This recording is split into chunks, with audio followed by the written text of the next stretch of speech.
Hi everyone. आज हम लोग फ्रिंज विथ जो कि वाईडीएससी एक्सपेरिमेंट मतलब यंग्स डबल स्लिट एक्सपेरिमेंट का एक छोटा सा टॉपिक है। फ्रिंज विथ उसको समझने वाले हैं। बेसिकली ये जो वाईडीएससी एक्सपेरिमेंट है ये हम वेव ऑप्टिक्स के अंदर पढ़ते हैं। इसमें वाईडीएससी एक्सपेरिमेंट में हम क्या करते हैं, हम दो स्लिट लेते हैं। Slit in the sense source of light, and उस सोर्स ऑफ लाइट से जो लाइट निकल रही होती है उस लाइट को किसी स्क्रीन के ऊपर इंटरफेरेंस कराते हैं। एंड अलग अलग हाइट पे हमें अलग अलग तरह की ब्राइटनेस देखने की को मिलती है। मतलब ब्राइटनेस अलग अलग देखने के लिए मिलती है, मतलब depending on the how much distance they travel. Like दोनों जो लाइट की सोर्स है वो अलग अलग हाइट के लिए अलग अलग डिस्टेंस ट्रेवल करती है, इसलिए हमें डिफरेंट डिफरेंट हाइट पे अलग अलग ब्राइटनेस की इंटरफेरेंस देखने के लिए मिलता है ऑन द स्क्रीन। कैसे देखते हैं, पहले हम ये समझते हैं कि ये जो वाईडीएससी एक्सपेरिमेंट है इसमें हम लाइट के किस तरह के नेचर को कंसीडर करते हैं। लाइक लाइट का दो तरह का नेचर होता है। First one is particle nature, second is wave nature.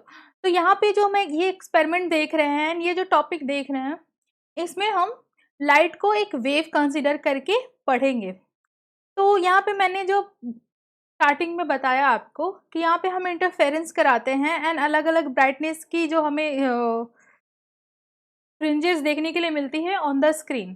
तो यहाँ पे ये जो स्क्रीन है हमें इसमें अलग अलग ब्राइटनेस के जो लाइट इंटरफेरेंस देखने के लिए क्यों मिल रहा है, एंड मिल रहा है तो क्या यहाँ पे एनर्जी कंजर्व है या नहीं है।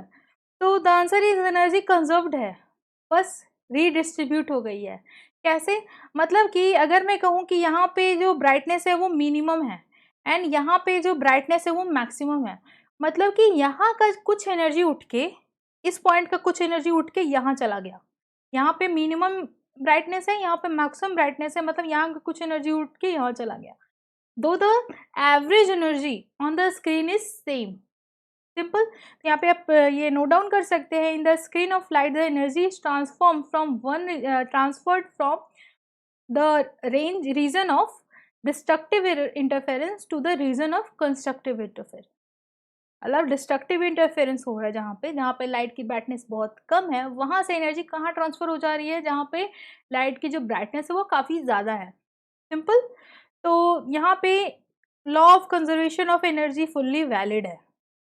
मतलब दो the pattern is variable, like brightness यहाँ पे वेरी कर रहा है, बट इट डजेंट मीन कि यहाँ पे एनर्जी जो है वो कंजर्व नहीं है। इस टोटल एक्सपेरिमेंट में द एनर्जी इज कंजर्व। अब समझते हैं कि फ्रिंज विथ जो कि आज का हमारा टॉपिक है वो क्या होता है। तो सबसे पहले हम यहाँ पे दो अप्रोक्सीमेशन लेंगे। The first one is capital D जो है वो स्मॉल डी से बहुत बड़ा है। कैपिटल डी क्या है ये आप देख सकते हैं, the distance between the slit and the screen, this. Okay. And small D क्या है, दिस। तो कैपिटल डी स्मॉल डी से काफ़ी बड़ा है।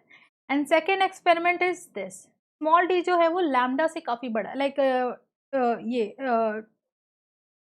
Small D by lambda is far far greater than one, बहुत ज़्यादा है वन से। सिंपल। तो ये डायग्राम आप लोगों को क्लियर है।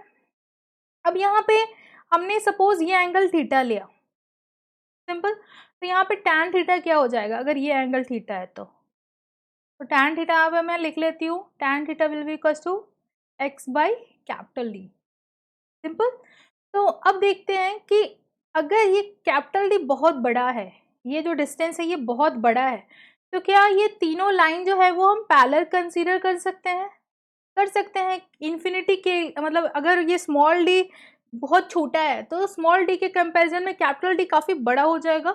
तो अगर कैपिटल डी बहुत बड़ा है इन द सेंस इन्फिनिटी जैसा हम कंसीडर करेंगे, तो ये तीनों जो हमें लाइन दिख रही है तीनों लाइन पैरेलल हो जाएगी if capital D is very very greater. तो क्या ये एंगल भी थीटा हो जाएगा, हो जाएगा ना। तो अगर ये एंगल थीटा है तो ये क्या हो जाएगा 90 minus theta, then again this one is theta. Okay. Now अगर मैं ये देखूं तो पाथ डिफरेंस क्या हो जाएगा, if this two line are parallel तो ये हो जाएगा हमारा पाथ डिफरेंस, है ना। तो हम पाथ डिफरेंस क्या लिखेंगे, path difference equals to D sine theta. Simple. अब अगर ये एंगल बहुत छोटा है, छोटा क्यों है? क्योंकि डी काफी बड़ा है, कैपिटल डी जो है वो बहुत बहुत बड़ा है। तो कैपिटल डी अगर बहुत बड़ा है तो ये जो थीटा है वो वेरी स्मॉल हो जाएगा। तो वेरी स्मॉल एंगल के लिए साइन थीटा जो है वो टैन थीटा के इक्वल होता है, ये आप याद कर लें। सिंपल। तो यहाँ पे हम साइन थीटा को टैन थीटा के इक्वल कर देंगे तो हमारे पास पाथ डिफरेंस क्या आ जाएगा? D into x by capital D हो जाएगा। Small D into x divided by capital D. X is this height on the screen from the centre point. Centre point से जो हाइट है वो क्या है? एक्स। तो ये हमारा क्या आ जाएगा? The path difference D x by capital D. तो ये आ गया हमारा पाथ डिफरेंस। तो यहाँ तक आप लोगों को क्लियर है कि पाथ डिफरेंस इक्वल्स टू क्या हो गया? D x by.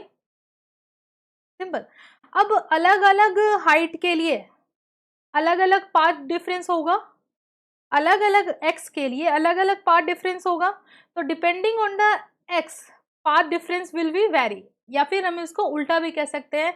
Path difference हम जैसे जैसे वेरी कराएंगे, यानी अगर हम ऊपर का कोई पॉइंट लेंगे तो पाथ डिफरेंस हमारा क्या हो जाएगा? ज़्यादा हो जाएगा। यहाँ पे हम देख सकते हैं अगर हम एक्स की वैल्यू बढ़ा करते जाएंगे तो पाथ डिफरेंस क्या होता जाएगा? ज़्यादा होता जाएगा।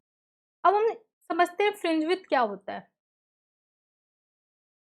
तो ये मैंने डिस्कस कर लिया, path differences this. Fringe width देखते हैं। Fringe width basically two successive bright fringes और टू सक्सेसिव डार्क फ्रिंजेस के बीच का डिस्टेंस है। मतलब ये जो हमने स्क्रीन देखा था इस तरह से, तो स्क्रीन में दो सक्सेसिव ब्राइट फ्रिंजेस ले लो, ये दो सक्सेसिव डार्क फ्रिंजेस ले लो, उनके बीच का जो डिस्टेंस है वो क्या होता है? Fringe width. तो अगर मैं पाथ डिफरेंस लूँ तो पाथ डिफरेंस इक्वल टू हमारे पास क्या आया था? X into small D by capital D. Simple. X into small D by capital D क्या था हमारा? पाथ डिफरेंस का। तो अगर मैं दो सक्सेसिव ब्राइट फ्रिंजेस के बीच के पाथ डिफरेंस की बात करूं तो दो सक्सेसिव ब्राइट फ्रिंजेस के बीच का पाथ डिफरेंस या फिर दो डार्क फ्रिंजेस के बीच का भी पाथ डिफरेंस क्या होता है? Lambda only. तो हम यहाँ क्या लिखेंगे? Lambda equals to X D by capital D. Simple. तो यहाँ हम क्या लिखेंगे? X equals to lambda D by small D. X क्या आ गया हमारा? Lambda D by small D. मतलब ये जो है हमारा डिस्टेंस, यहाँ पे हमारा एक ब्राइट फ्रिंज है B1, यहाँ पे हमारा दूसरा ब्राइट फ्रिंज है B2, इनके बीच का डिस्टेंस हमारा क्या आ गया? Lambda D by small D, यानी कि दिस। नाउ अब ये जो ब्राइट फ्रिंज है ये किसके किसके ऊपर डिपेंड करेगा? तो यहाँ पे हमें दिख रहा है कि ये लैम्डा के प्रोपोर्शनल है। ये जो फ्रिंज विड्थ जो है वो लैम्डा के प्रोपोर्शनल है। तो लैम्डा के प्रोपोर्शनल है का क्या मतलब हुआ? मतलब कि अगर हम लाइट के कलर को वेरी कराएं तो फ्रिंज विड्थ भी चेंज होता जाएगा। दो capital D and small D पे तो डिपेंड कर रहा है, उसके अलावा लैम्डा के भी प्रोपोर्शनल है। तो अगर मैं कलर की बात करूँ तो कौन से कलर के लिए फ्रिंज विड्थ सेम सेटअप के लिए मैक्सिमम होगा? तो वॉलेट कलर के लिए जो फ्रिंज विड्थ है वो मिनिमम होगा एंड रेड कलर के लिए फ्रिंज विड्थ जो है वो मैक्सिमम होगा। सिंपल। अब नाउ अगर मैं वेवलेंथ की बात करूं, सिंपल, तो वेवलेंथ जो है वो म्यू के इनवर्सली प्रोपोर्शनल होता है। वेवलेंथ जो है वो म्यू के इनवर्सली प्रोपोर्शनल होता है। म्यू क्या है यहाँ पे?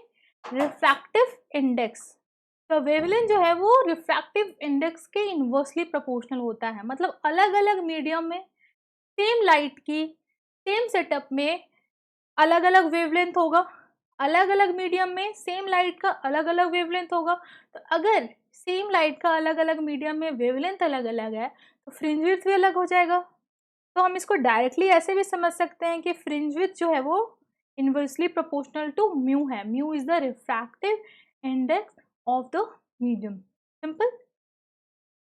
नाउ ये हमारा फर्स्ट क्वेश्चन है। यहाँ पे हमें वेवलेंथ दे रखी है एंड दो स्लिट के बीच का, यानी स्मॉल डी 1 mm दे रखा है एंड कैपिटल डी 2 मीटर दे रखा है। तो हमें फ्रिंज विड्थ बताना है। तो बहुत ही सिंपल क्वेश्चन है, इसमें मैं वैल्यूज डाल देती हूँ। ये हमारा लैम्डा हो गया, lambda D by small D. तो कैपिटल डी यहाँ पे क्या हो जाएगा 2 डिवाइडेड बाई स्मॉल डी हमारा क्या हो जाएगा 10⁻³ ओके। तो इसको हम सॉल्व कर लेंगे, हमारा आंसर क्या आ जाएगा 1 mm। दिख रहा है हमें, ये 10 से 10 काट के यहाँ पे हम 10 प्लस कर देंगे, तो ये हमारा क्या आ जाएगा 10⁻³ that is 1 mm। Simple. Now ये क्वेश्चन, इसमें हमें ये क्वेश्चन बड़ा है बट इसका सॉल्यूशन बहुत बहुत छोटा है, तो डोंट रश, क्वेश्चन देखते ही सॉल्व नहीं करना है।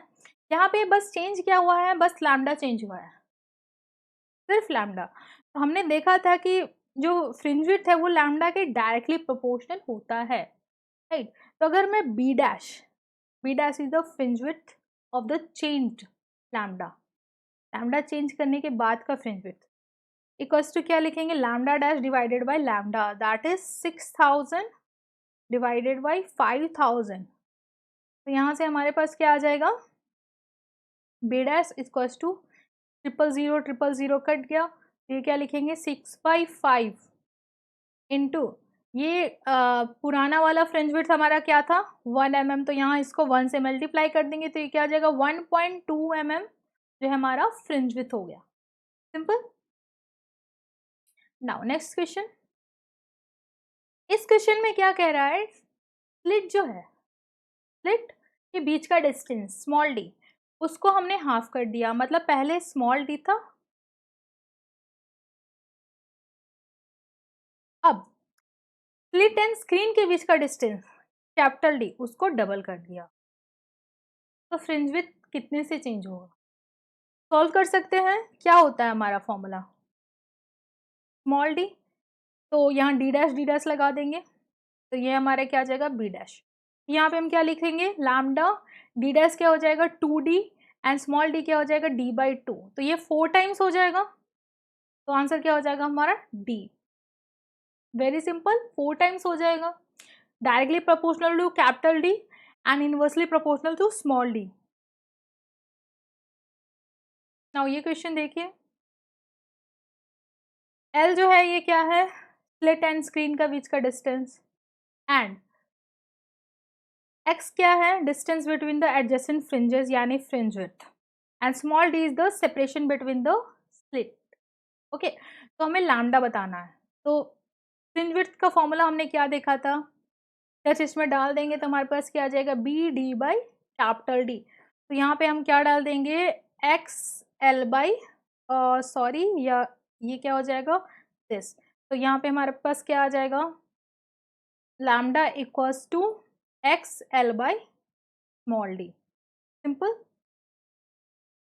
सॉरी ये क्या हो जाएगा, यहाँ पे सॉल्व कर लेते हैं इसको। यहाँ पे हमारे पास फ्रिंज विड्थ का क्या फॉर्मूला था दिस, तो ये हमारे इधर जाएगा, तो लैम्डा इक्वल्स टू क्या आ जाएगा B D by capital D, तो कैपिटल डी एल डाल देंगे एंड एक्स डाल देंगे, तो एक्स डी बाई एल हो जाएगा, answer is a. Simple. Now next question देखते हैं, लास्ट क्वेश्चन दिस ओके। तो यहाँ पे फ्रिंज विड्थ जो है वो 0.4 mm है दे रखा है, तो यहाँ पे मैं इसको नोट कर लेती हूँ, कब जब वो एयर में है। अब क्या है उसको पूरे के पूरे सिस्टम को हमने वाटर में डाल दिया, तो ये मैंने ऑलरेडी इनिशियली डिस्कस किया था how the fringe width depend on the mu, like fringe width जो है वो लैम्डा के डायरेक्टली प्रोपोर्शनल होता है, यहाँ पे मैं लिखती हूँ, एंड लैम्डा जो है वो म्यू के इनवर्सली प्रोपोर्शनल होता है, तो इसको हम डायरेक्टली लिख सकते हैं कि फ्रिंज विड्थ जो है वो म्यू के इनवर्सली प्रोपोर्शनल होता है, लिख सकते हैं। तो बस हमारा क्वेश्चन हो गया B dash upon B equals to mu upon mu dash, तो म्यू अपॉन म्यू डैश क्या हो जाएगा 3/4 दैट्स इट। यहाँ पे हम बी की वैल्यू जैसे ही डालेंगे हमारे पास बी डैश की वैल्यू क्या आ जाएगी, बी डैश की वैल्यू क्या आ जाएगी, यहाँ पे 0.4 डाल दिया तो ये हमारा आंसर आ जाएगा 0.3 mm। सिंपल, ये हमारा लास्ट क्वेश्चन था आज का। Thanks for watching the video, bye for now.